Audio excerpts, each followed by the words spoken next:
Alors je vous dis bonjour, surtout pour ceux que je n'ai pas salués. Je suis très heureux de pouvoir encore m'adresser à vous en portant un message de l'Éternel. Je connais chacun de vous, au moins en partie, et je rends grâce à Dieu pour ce que vous êtes, pour ce que vous avez fait, pour ce que vous faites encore, et sans nul doute pour tout ce que vous ferez. J'en suis persuadé. J'ai été un instrument pour vous conduire à Christ. Rien de plus. Mais en ayant fait cela, j'ai fait ce qu'il fallait faire, ce que Dieu me demandait de faire.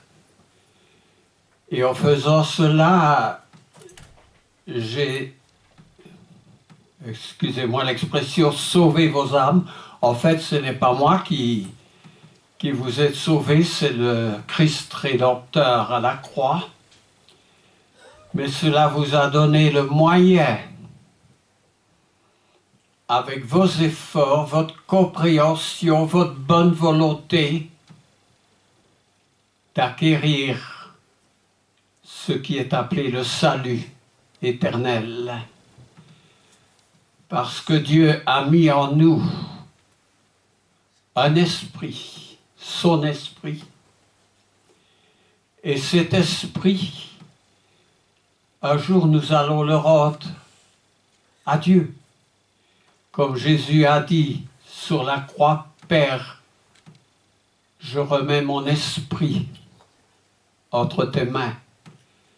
Nous sommes tous dans un corps de chair qui est beau comme une rose lorsqu'elle fleurit, mais au cours du temps, cette jolie fleur que nous sommes, elle va faner, elle aura eu sa raison d'être.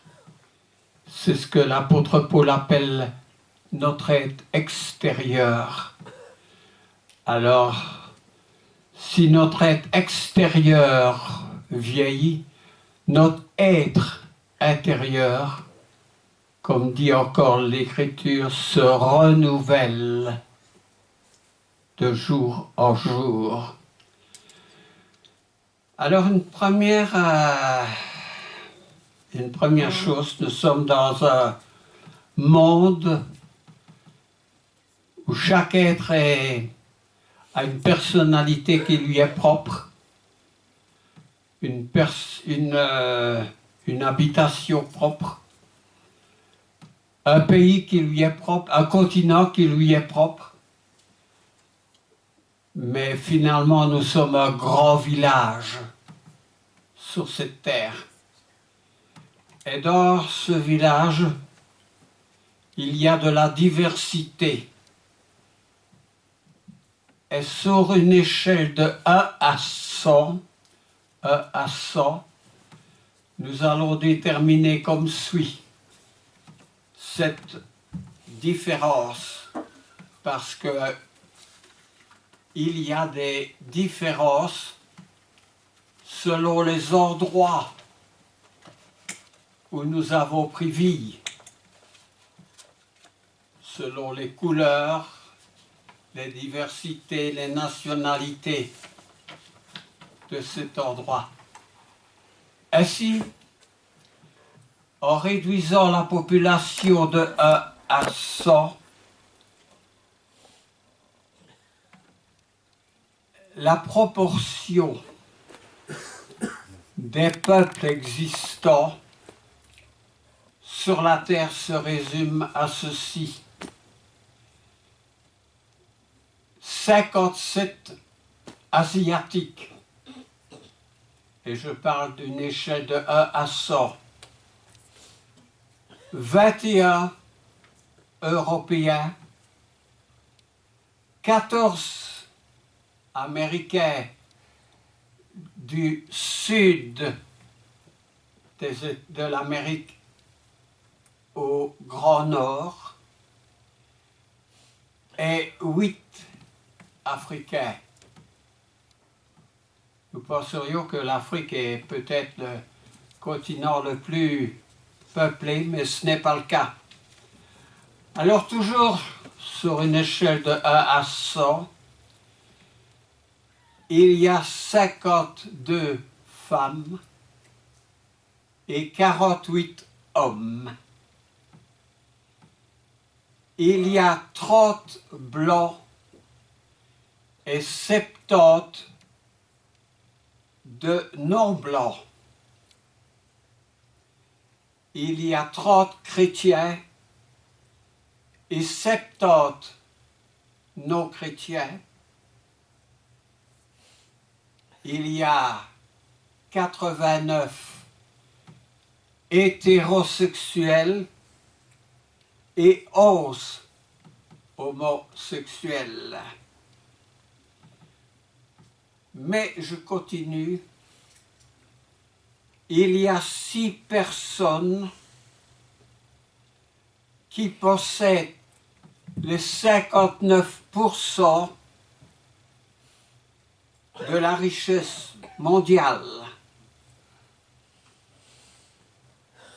Et là, les plus grands qui possèdent la richesse sont évidemment appartiennent au continent américain. Il y a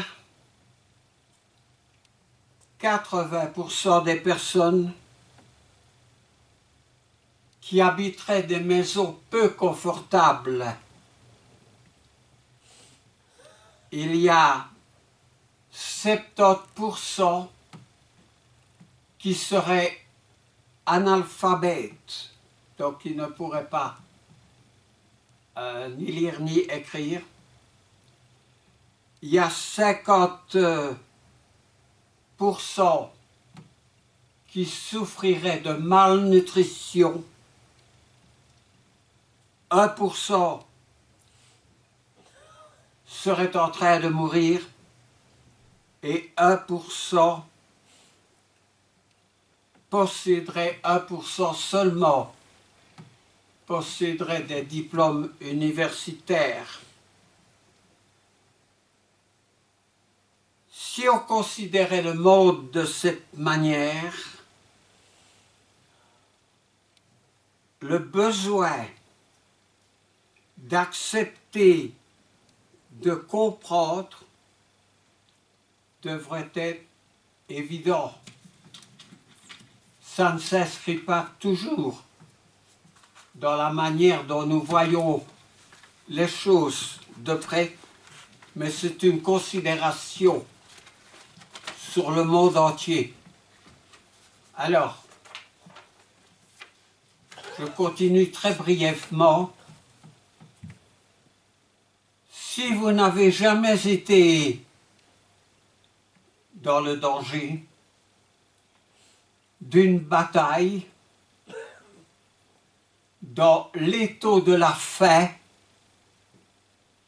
dans la servitude, dans l'emprisonnement, dans l'agonie et la torture, vous êtes mieux que 500 millions de personnes. Si vous pouvez aller à l'église sans être menacé, torturé, tué, vous avez plus de chance que 3 milliards de personnes. Si vous avez de la nourriture dans votre frigo, des habitants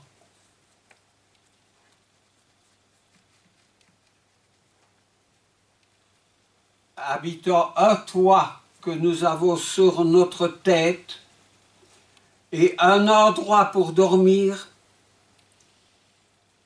vous êtes plus riche que 75%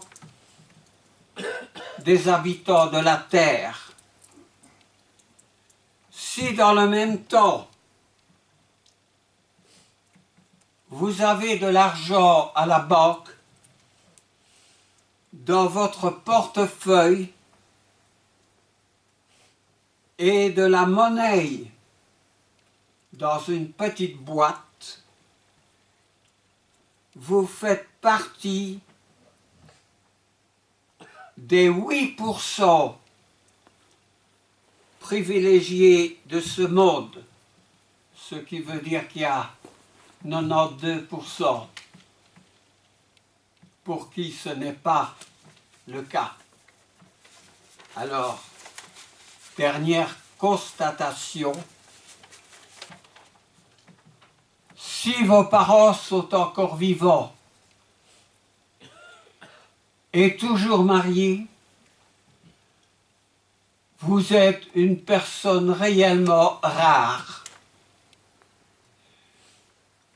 Si quelqu'un vous envoie des bons vœux, un message fait pour vous, vous faites partie de 2 millions qui ne reçoivent rien. Pardon, de 2 milliards qui ne reçoivent rien. Travaillez comme si vous n'aviez pas besoin d'argent. Aimez comme si personne ne vous aimait. Chantez comme si personne ne vous écoutait. Dansez comme si personne ne vous regardait. Vivez comme si le paradis était sur la terre. Alors bonne journée, tout simplement.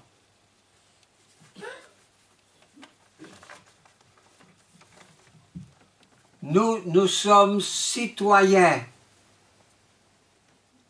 de la maison de Dieu.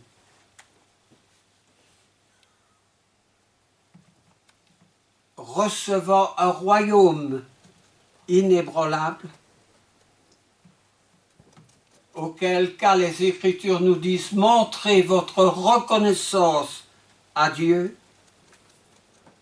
en lui rendant un culte avec piété et avec crainte, un culte qui lui soit agréable. » Et j'ajouterai aussi, ne nous jugeons donc plus les uns les autres. C'est un conseil que donne Paul à l'Église. Parce que si nous nous jugeons les uns les autres, nous serons dans un état de souffrance, un état de tracas, et nous ne pourrons pas bien accomplir les choses que nous devons accomplir. Nous les accomplissons pour Dieu, parce qu'il est notre Créateur, notre Maître, notre Chef. Et chacun de nous a un talent pour réaliser ce que Dieu demande que nous lui réalisions. Alors, il y a une petite chose pratique qui m'était communiquée par mon fils, Daniel, qui est aussi au service du Seigneur Et voici cette petite chose.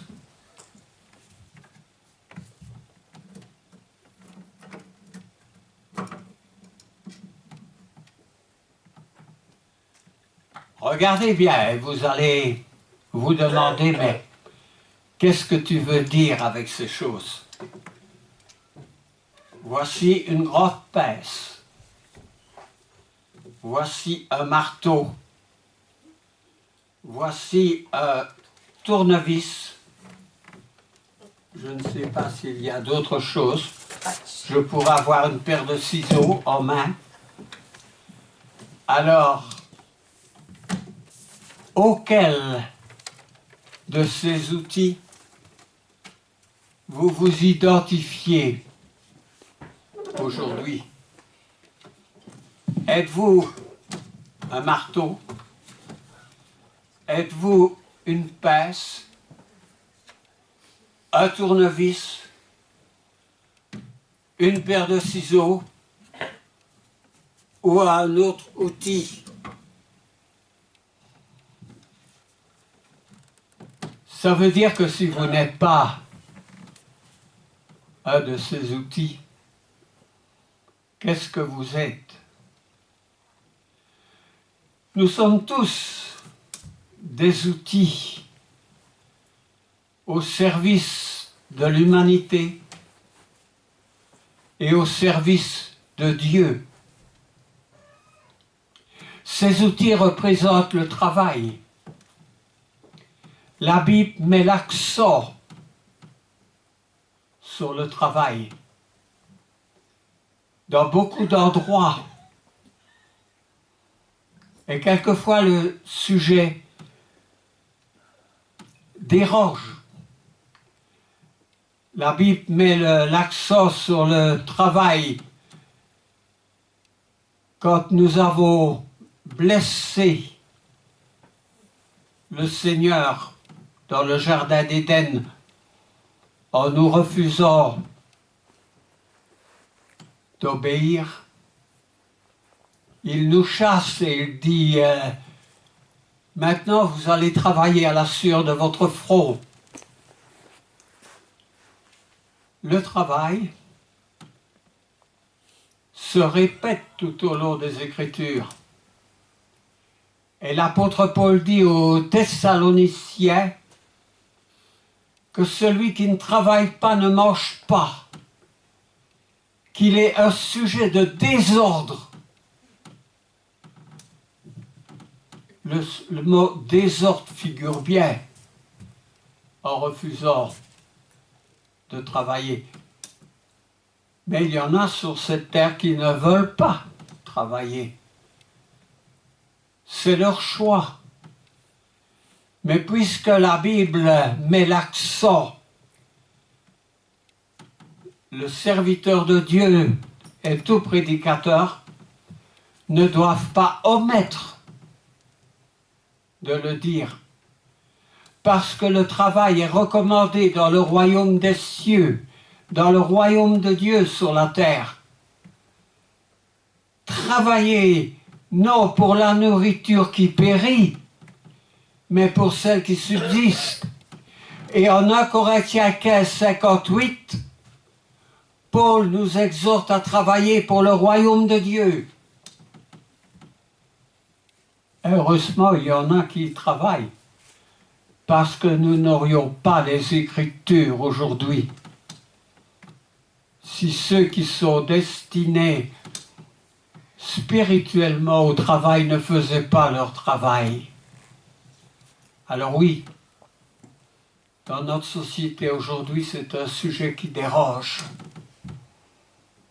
Mais il faut le dire, sans acception de personne, sans haine, sans se juger et se faire mal les uns les autres. Mais chacun doit avoir la conscience de ses responsabilités. Et devant une nouvelle génération, ils doivent savoir qu'il faut travailler. Heureusement, il y en a beaucoup parmi vous et la plupart qui est à l'œuvre du Seigneur. Et pourquoi? Parce que beaucoup de paraboles, de conseils dans les Écritures sont liés au talent et aux dons que nous recevons pour mettre, comme dit l'apôtre Pierre, au service les uns des autres. Alors, j'ai noté 3 feuilles. Il y a la moitié d'un passage qui est suggéré par Daniel. Alors nous ne pouvons pas prendre seulement ce que nous aimons parmi les uns et rejeter l'autre parce que ça ne nous convient pas. Mais une église ne se construit pas toute seule. Et au regard de ça, le Seigneur nous dit, par les Écritures, que nous devons mettre nos talents en service et que nous devons être reconnaissants. Et pour ceux qui travaillent dans le Seigneur, qu'ils reçoivent une double part de reconnaissance, une double part. Mais la plupart du temps, ceux qui le font sont critiqués. Moi, quand j'ouvre Timothée,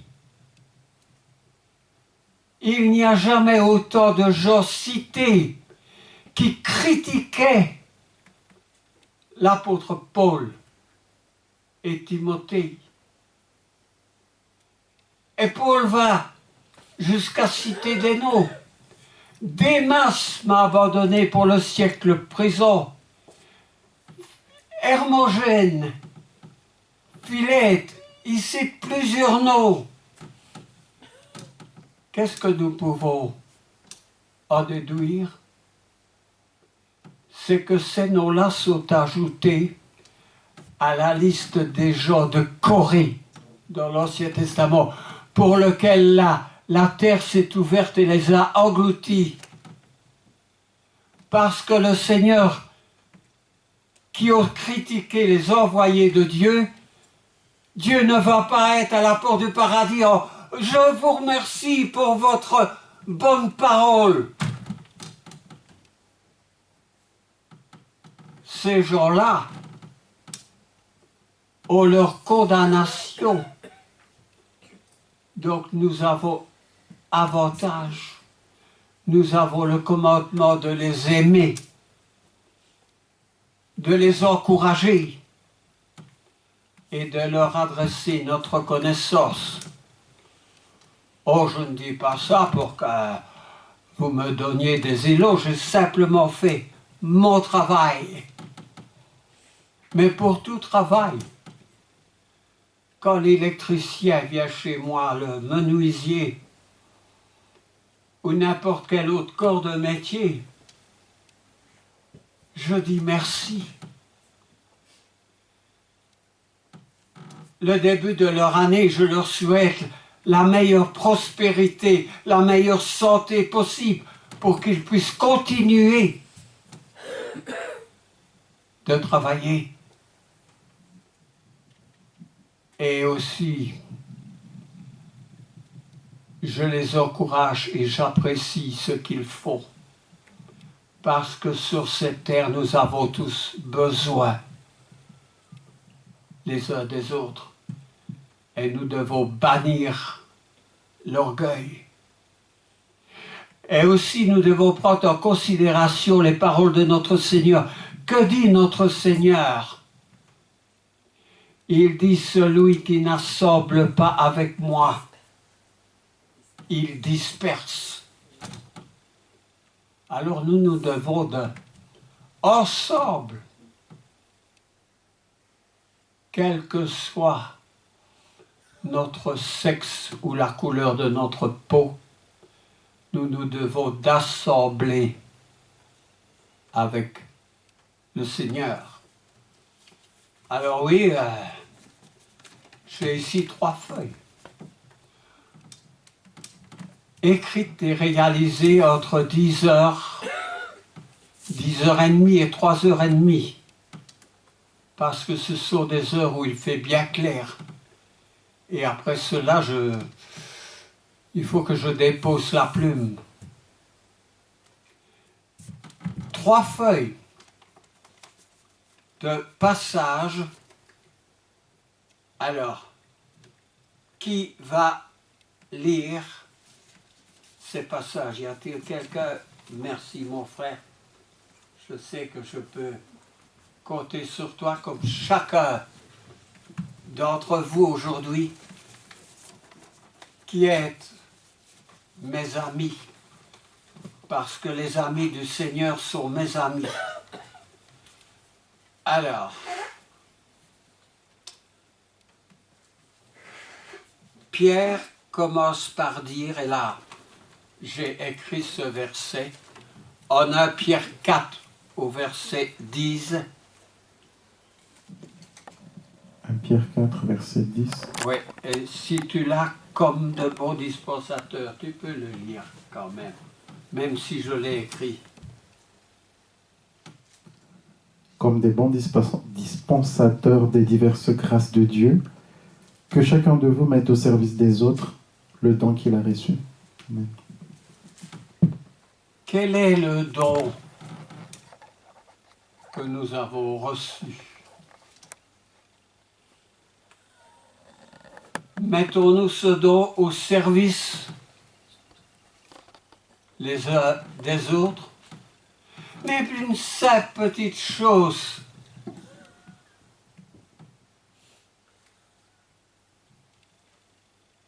Chanter, parler,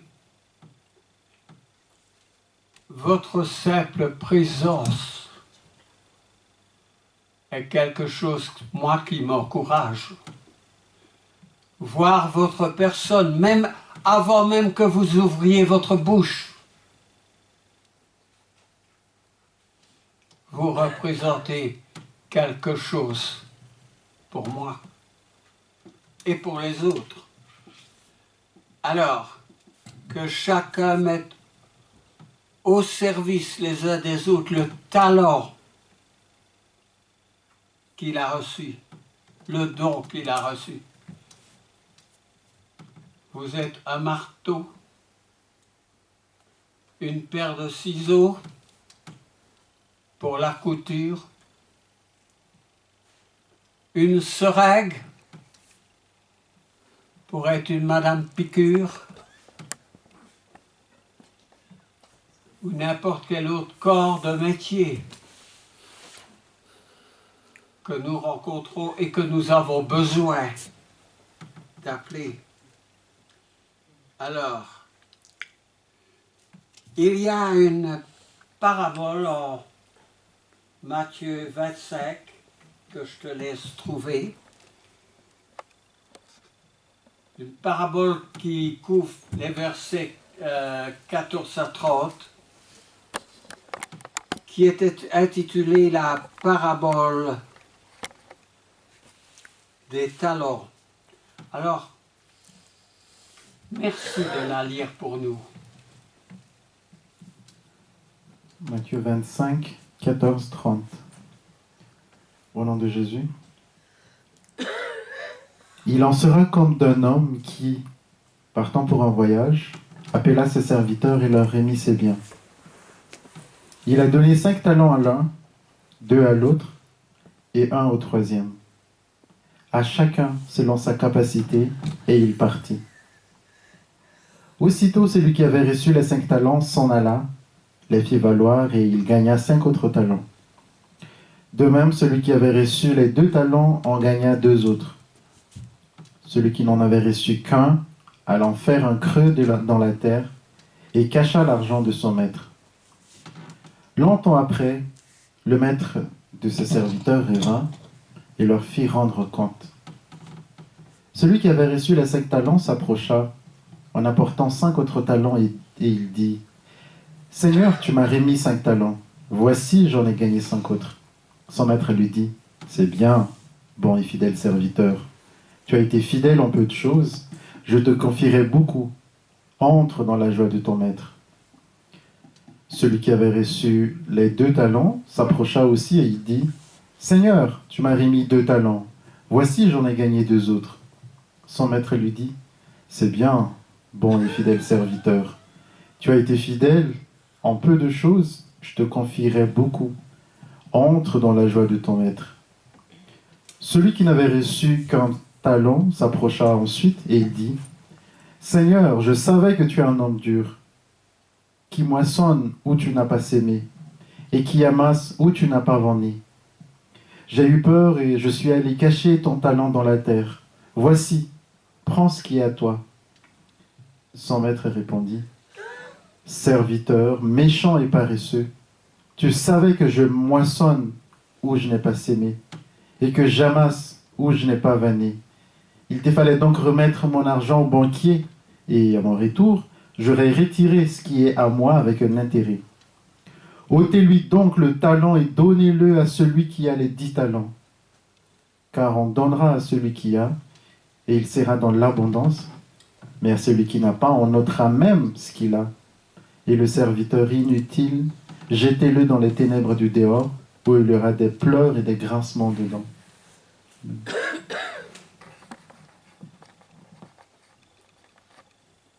Sommes-nous des serviteurs inutiles? Eh bien, il n'y a pas beaucoup d'éloges pour ceux qui sont décriés dans la manière dont la parabole décrit ceux qui n'ont pas de talent. Lorsque j'étais très jeune,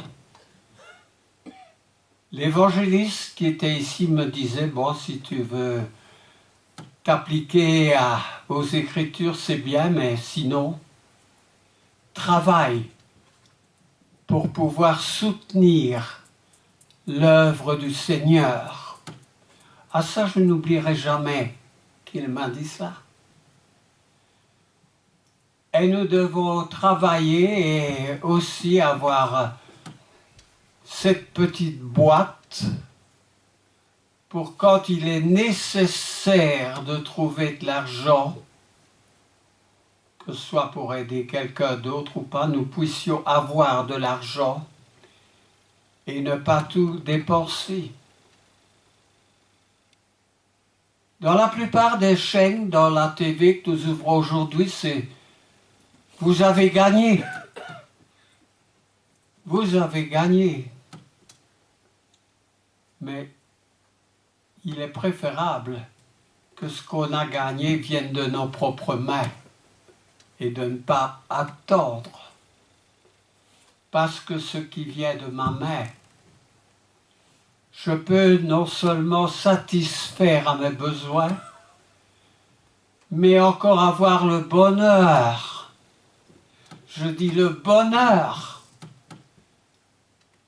de donner davantage pour dire à la personne « J'ai besoin de vous, je suis content de vous, j'apprécie ce que vous faites. »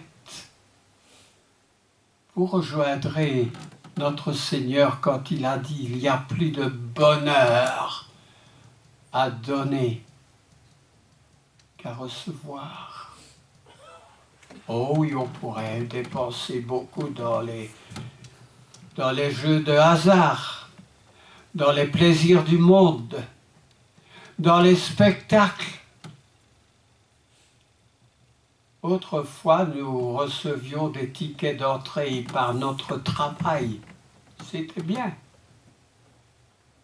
Mais Il y a un temps pour toutes choses, un temps pour travailler, un temps pour rire, un temps pour chanter, un temps pour pleurer aussi quelquefois. Et dans ce monde, il y a beaucoup de larmes. Mais que nos larmes soient des larmes de joie, des larmes de remerciement pour toute l'aide reçue du Seigneur. Je ne peux pas compter toutes les fois que j'ai péché dans ma vie, mais je ne peux pas compter non plus tous les bienfaits de Dieu que j'ai reçus. Et pourtant nous avons un cantique qui dit « Compte les bienfaits de Dieu ». Mets-les tous devant tes yeux, tu verras en adorant combien le nombre en est grand. Ah oui, le nombre en est grand. Des bienfaits de toutes sortes. Ah, Dieu est grand, Dieu est bon. Des bienfaits de toutes sortes. Je m'échappe de ce monde petit à petit, mais avec l'aide du Seigneur qui me tend une corde et qui m'aide. Mais encore, faut-il saisir la corde? J'entendais hier un homme qui s'est penché. Il a un puits dans son jardin et il s'est penché et la partie sur laquelle ses mains étaient apposées s'est affaissée. Il est tombé 4 mètres plus bas dans le puits. Cet homme avait entre 80 et 90 ans et vous savez comment il s'est sorti des 4 mètres parce qu'il n'y avait personne dans le jardin qui pouvait l'entendre. Eh bien, il y avait une corde. Et cet homme, à force de ses bras, à force d'avoir toujours travaillé et qu'il avait encore un peu de force dans ses mains, il a remonté les 4 mètres du puits au moyen de cette corde et il s'en est sorti. Autrement, il ne serait plus de ce monde. 4 mètres de haut pour un homme de 4 fois 20 ans. Mais l'aide du Seigneur est là. Et si vous scrutez les Écritures, vous verrez qu'il y a beaucoup de personnes âgées qui n'ont pas été mises à côté de leur âge. Mais malgré leur âge, chaque fois que comme Zacharie, le père de Jean-Baptiste ou d'autres, Abraham, Moïse, c'est dans leur grand âge que le Seigneur a œuvré pour le salut. Pourquoi leur grand âge? Parce qu'ils avaient été fidèles jusque-là. Ils ne s'étaient pas retirés comme les gens cités en Timothée. Mais avec leur expérience et leur dévotion, le Seigneur a pu compter dessus. Et même ces gens pensaient qu'ils n'étaient plus avides, capables, à même d'eux. Mais avec l'aide du Seigneur, tout est possible. Je ne vais pas vous raconter encore une fois tous les bienfaits que j'ai reçus, mais à vous de recevoir les vôtres. Avec l'aide du Seigneur, avec votre bonne volonté. La Bible dit, la bonne volonté, quand elle existe, peut faire de grandes choses. Et le Seigneur peut faire de grandes choses parce qu'il est le Créateur et rien n'est difficile pour lui. Alors, toutes ces pages, nous allons encore citer au moins Romains au chapitre 12, entre les versets 4 à 11.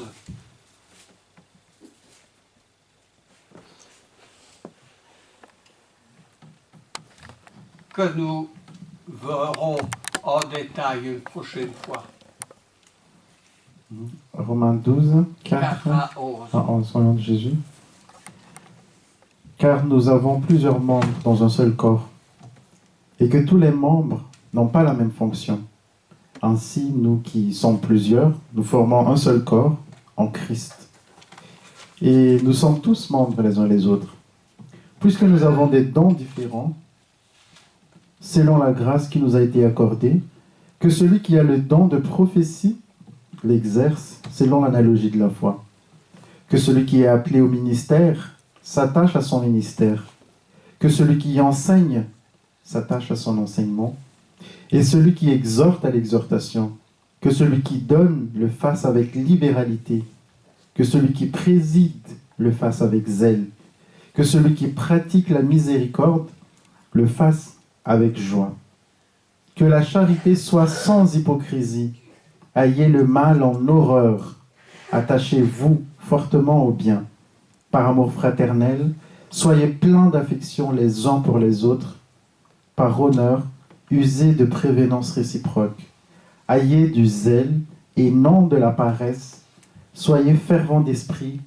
Servez le Seigneur. Amen. Lequel de ces talents est le nôtre?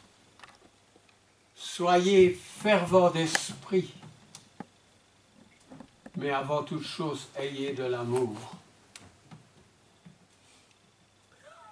Parce que nous devons réfuter la critique. Dieu a dit, ne vous plaignez pas les uns des autres, ne critiquez pas. Encouragez-vous, aimez-vous les uns les autres.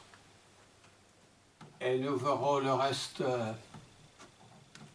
une fois prochaine. Merci.